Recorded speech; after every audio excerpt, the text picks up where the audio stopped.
Assalamualaikum warahmatullahi wabarakatuh. Hari ini kita bersama lagi dengan Habib Ali Bakir. Kita nak tanyakan sedikit soalan dengan Habib lah. Mungkin soalan-soalan ni menimbulkan perasaan ingin tahu daripada orang-orang dekat luar sana, Bib. Bib, ada setengah orang, dia walaupun mereka ni berbeza dengan kita, katalah dia berpegang dengan akidah salafi, mereka ni memasukkan kita bersama-sama dalam kelompok ahli sunnah. Bermakna mereka mengatakan bahawa Asy'ariyah, Maturidiyah dan juga Athari menurut fahaman mereka tergolong dalam golongan ahli sunnah, Bib. Tapi saya nak tanya Habib sendirilah, benarkah ahli sunnah itu terdiri pada 3 golongan ini, Asy'ariyah, Maturidiyah dan Athariyah? Saya pribadi, saya tidak terlampau setuju masalah ini, karena biasanya para ulama mutakalimin selalu mendefinisikan ahli sunnah itu Asy'ariyah dan Maturidiyah. Adapun Athariyah sebagian menambah lagi, Ustaz, Sufiyah. Jadi adapun Athariyah ataupun Sufiyah itu dikatakan dia itu ahli sunnah atau tidak, itu terpulang apakah akidah mereka sesuai dengan Asy'ariyah dan Maturidiyah atau tidak. Jadi kita tidak bisa untuk mengatakan Athariyah atau ahlul hadis dia itu ahli sunnah kecuali akidah mereka sesuai dengan Asy'ariyah dan Maturidiyah, karena ada orang ahli hadis yang akidahnya tidak sesuai dengan Asy'ariyah dan Maturidiyah. Kita tidak bisa untuk mengatakan mereka itu ahli sunnah, karena ahli sunnah itu berkaitan tentang akidah. Bukan masalah hadis. Ada orang mungkin pandai hadis tapi akidahnya bukan Asy'ariyah dan Maturidiyah. Kita cakap ahlul hadis. Tapi Asy'ariyah, Maturidiyah, ahli sunnah tidak. Begitu pula Sufiyah juga semacam itu. Apakah dia itu sesuai akidahnya dengan ahli sunnah Asy'ariyah dan Maturidiyah atau tidak? Tapi Sufiyah, kahwa Sufiyah tidak punya akidah khusus yang bertentangan dengan Asy'ariyah dan Maturidiyah. Itu hanya thariqatut takrir, manhajul wusul, tapi akidahnya satu. Karena itu dari awal saya tak terlampau setuju untuk mengatakan bahwasanya ahlul hadis masuk daripada ahli sunnah. Tidak. Karena ini yuhim bahwasanya ahlul hadis atau Athariyah mempunyai akidah yang khosoh, berbeza dengan Asy'ariyah dan Maturidiyah. Nanti pun akan ada orang-orang komplain, ya sudah kita pun nak buat akidatul fuqaha, akidatul mufassirin, ahli tafsir, ahli fikih, ahli hadis. Tidak boleh Anda samakan, maksudnya skill mereka di dalam akidah dengan Asy'ariyah dan Maturidiyah. Kita mesti menghormati kepakaran. Dengan arti kalau Anda nak cakap pasal akidah, ya sudah Asy'ariyah dan Maturidiyah. Kalaupun ada khilaf ahlul hadis tidak sesuai dengan akidah Asy'ariyah dan Maturidiyah, khilafnya ahlul hadis tak mu'tabar min haits kaunuhu ahlul hadis. Ahlul hadis itu kan berbicara masalah hadis sanad, riwayat, bukan masalah akidah. Loh, begitu pula khilafnya Asy'ariyah dan Maturidiyah pasal hadis dengan ahlul hadis tak mu'tabar, karena ini masalah masalah akidah. Karena itu Anda mengatakan akidah ahlul hadis itu ada semacam iham, ada akidah lain selain ahli sunnah, selain Asy'ariyah dan Maturidiyah. Nanti juga akan ada lagi akidah Sufiyah, akan ada lagi akidatul mufassir. Ini pendapat saya, dan saya berdiskusi dengan Syekh Said 2-3 hari yang lalu masalah ini, dan beliau pun pernah mengkritik Syekh Nizar Hamadi pasal ini dalam beberapa kitabnya. Saya lupa kitab apa, tapi kitab itu mengatakan ada akidatul ahlil hadis, akidatul Sufiyah, akidatul Athariyah, akidatul ahli sunnah Asy'ariyah dan Maturidiyah. Ini yuhim taghoyur wa tabayun atas ke akidah-akidah ini semua, tapi semua masih di dalam payung ahli sunnah wal jamaah. Ini khilaf ya. Ini wallahu alam tidak sesuai dengan apa yang saya pahami dalam manhaj Asy'ariyah dan Maturidiyah. Wallahu a'lam. Bermakna Habib, tadi Habib kata Habib tak setuju yang mereka ni ahli sunnah. Bermakna terkeluar daripada Islam ke macam mana? Tak. Ada jangan semacam itu, Ustaz Ainuddin. Banyak orang-orang itu salah sangka dalam masalah ini. Oh, ketika orang ini bukan ahli sunnah, maknanya dia itu bukan muslim lah. Tak semacam itu. Orang dikatakan dia itu muslim atau tidak, dia harus mengakui al-ma'lum minad-din bid-darurah. Ada yang namanya usulul Islam. Usul Islam itu contohnya Allah itu Esa. Nabi Muhammad itu adalah nabi akhir zaman, penghujung para nabi, Salat 5 waktu itu wajib. Ini adalah al-ma'lum minad-din bid-darurah. Anda dikatakan keluar daripada Islam ketika Anda mengingkari al-ma'lum minad-din bid-darurah. Ada lagi yang namanya usulul asy'ariyah, usulul ahli sunnah. Anda dikatakan keluar daripada ahli sunnah kalau Anda mengingkari usul asy'ariyah ini, usul ahli sunnah ini. Contohnya, Allah bukan jisim, Allah tidak di atas, Allah tidak istiwa di atas, tidak duduk di atas aras. Bukan maknanya mengingkari lafzul istiwa ya. Orang-orang itu mujasimah itu mengatakan Anda itu mengingkari kitab wa sunnah, mengingkari istiwa. Siapa yang mengingkari istiwa ya, akhi? Kita mengingkari makna istiwa seperti yang kalian pahami kok. Mengingkari makna istiwa duduk atau bersemayam. Kita tidak memahami semacam itu. Al istiwa huwa tamamut tadbir. Hal-hal semacam ini Allah bukan jisim, Allah itu mukhtar, tahsin wa takbih syar'iyan. Semua ini adalah usulu asy'ariyah, bukan usulul Islam. Anda mengingkari ini, Anda akan tetap menjadi seorang muslim, tapi Anda bukan menjadi ahli sunnah. Anda ahli bid'ah lah. Wallahu a'lam, yang saya pahami semacam itu. Dan kita di dalam usul asy'ariyah, kita selalu mengatakan la nukaffir ahadan min ahlil qiblah. Wallahu a'lam. Habib, tadi Habib ada sebut pasal usul asy'ariyah lah. Baru-baru ni ada timbul isu pasal pendapat ulama ataupun a'immah asy'ariyah sendiri yang mengatakan bahawa sekiranya ta'alluq ataupun sekiranya ada beberapa perkara berkaitan sifat sama' dan basar ni begini, ia akan memberi implikasi, memberi kesan bahawa sekarang ni kita tengah bersembang, Bib, bermakna Allah tak dengar. Jadi macam mana, Bib? Saya rasa itu hanya lawazim yang tidak benar di dalam mazhab asy'ariyah ya. Implikasi itu lawazim ya, Bib? Implikasi itu lawazim, cuma mungkin biasa ya orang-orang itu kan tidak terlampau akrab dengan asalib mantikiyah.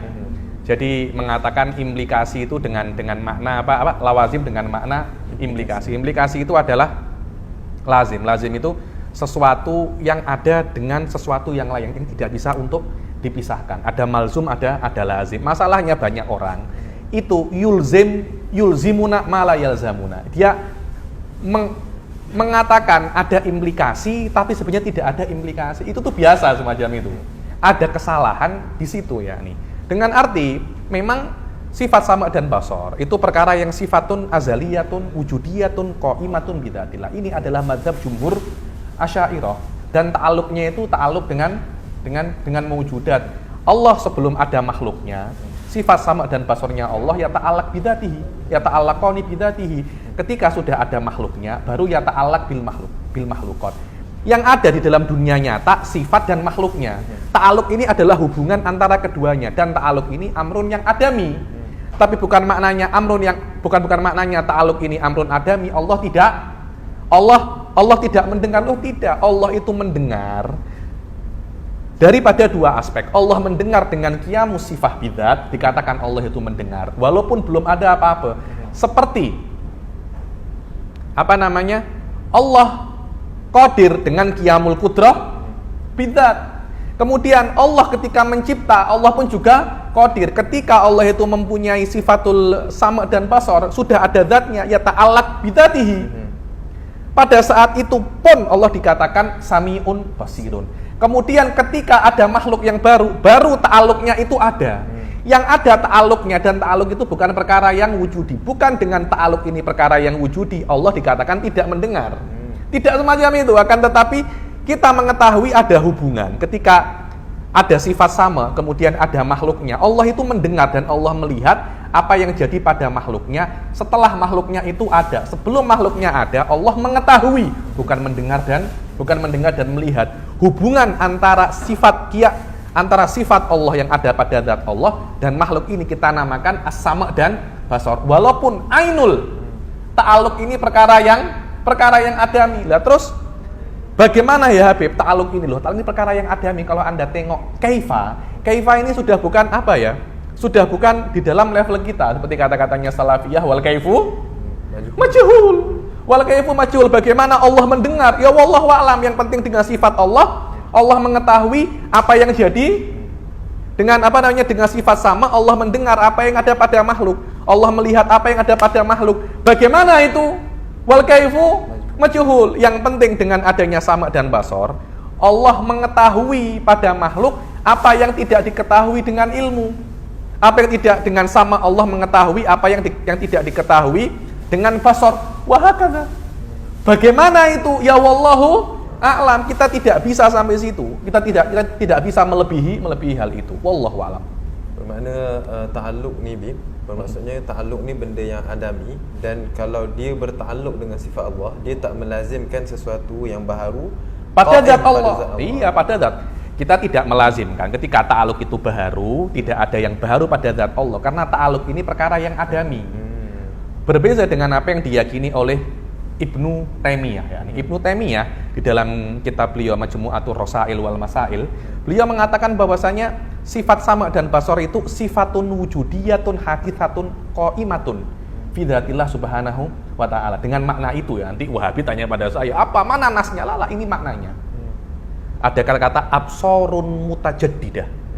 Basar ini mutajaddidah, ada pada zatnya Allah. Jadi Allah melihat makhluknya setelah makhluk itu ada. Sebelum makhluk itu ada, Allah tak melihat. Ini lebih pantas dikatakan oleh disebut apa namanya, diilzamkan kepada Wahabi.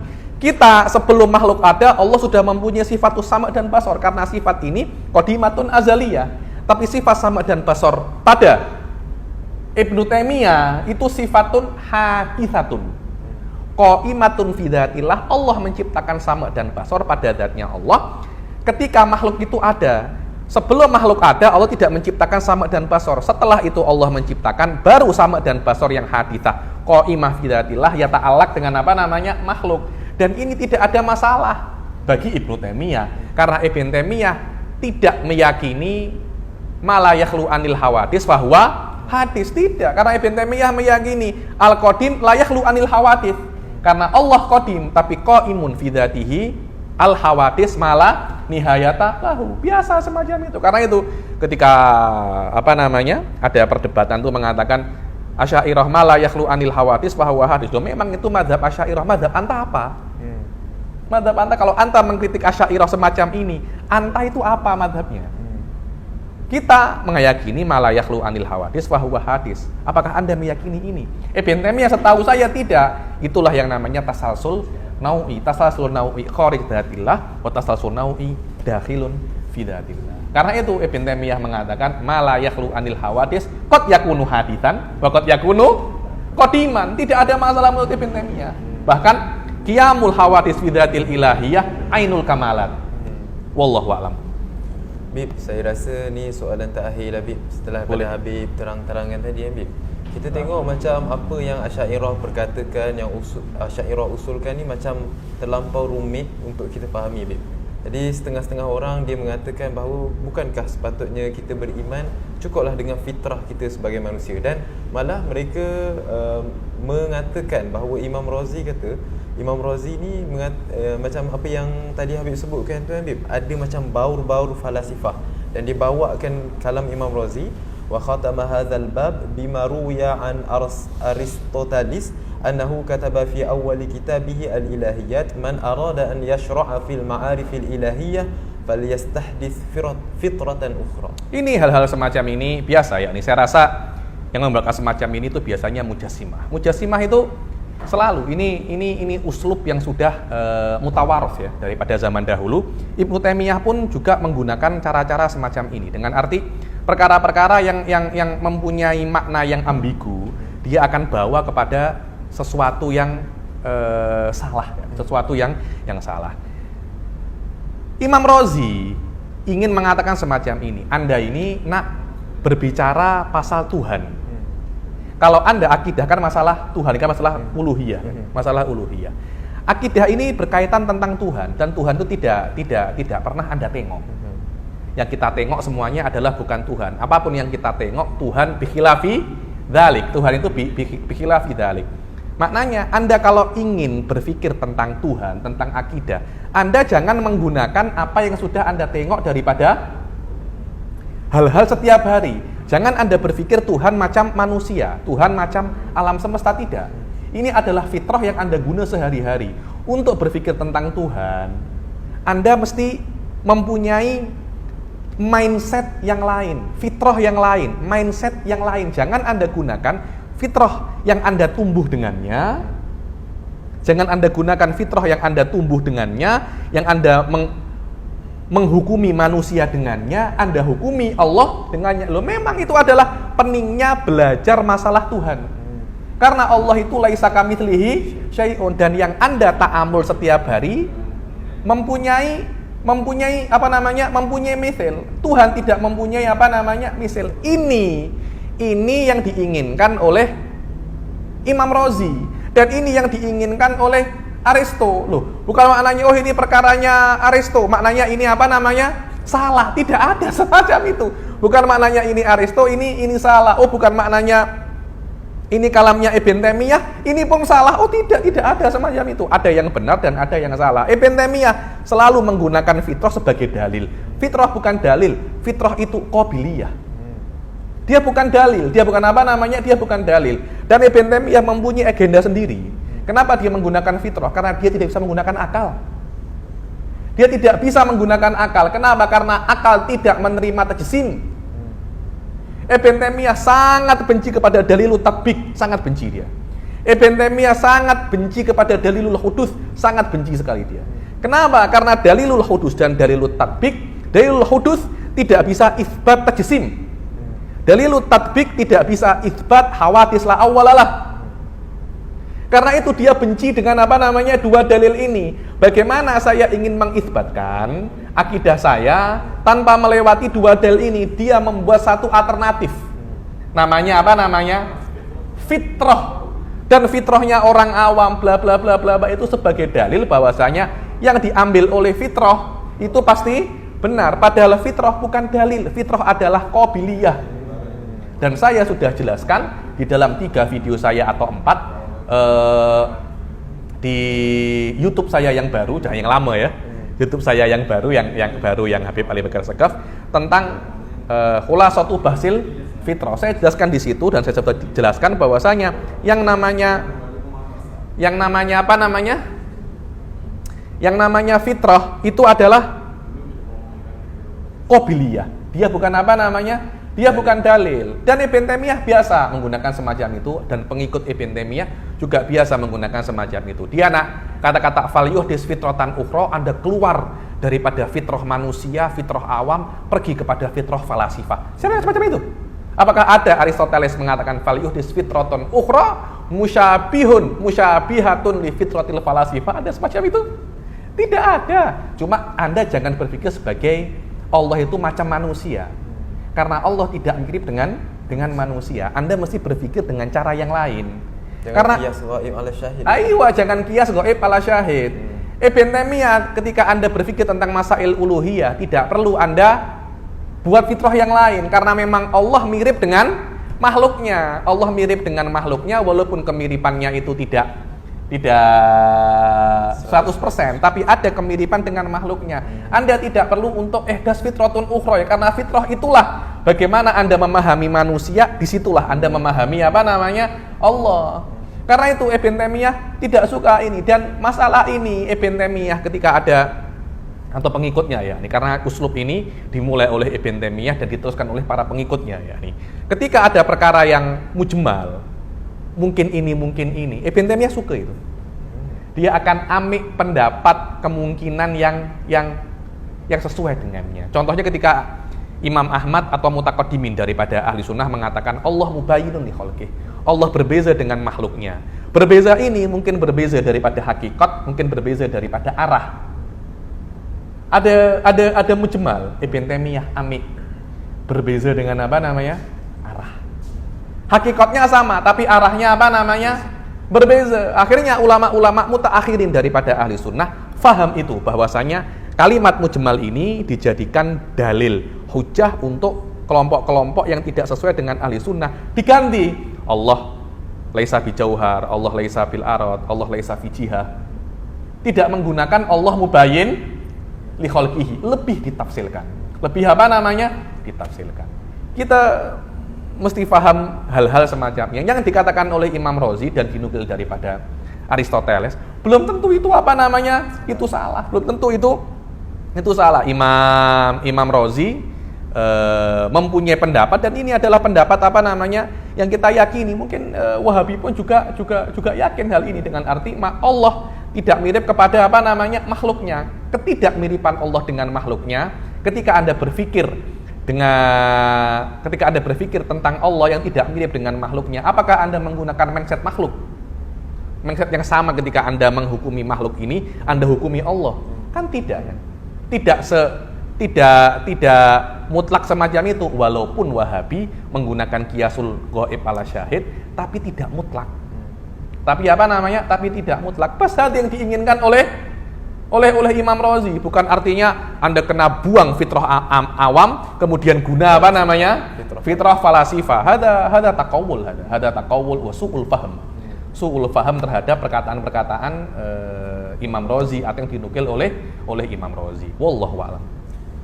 Allahu a'lam. Okey, baik, terima kasih pada Habib Terima Dr. kasih. Ali kerana sudi bersama-sama dengan kita pada hari ini. InsyaAllah diharapkan persoalan-persoalan yang mungkin bermain dalam minda sebahagian daripada kita dapat dijawab dengan sesi kali ini. Sekali lagi saya ucapkan terima kasih kepada Dr. Habib Ali Terima Bakir kasih. As-Saghaf. Assalamualaikum warahmatullahi wabarakatuh. Waalaikumsalam warahmatullahi wabarakatuh.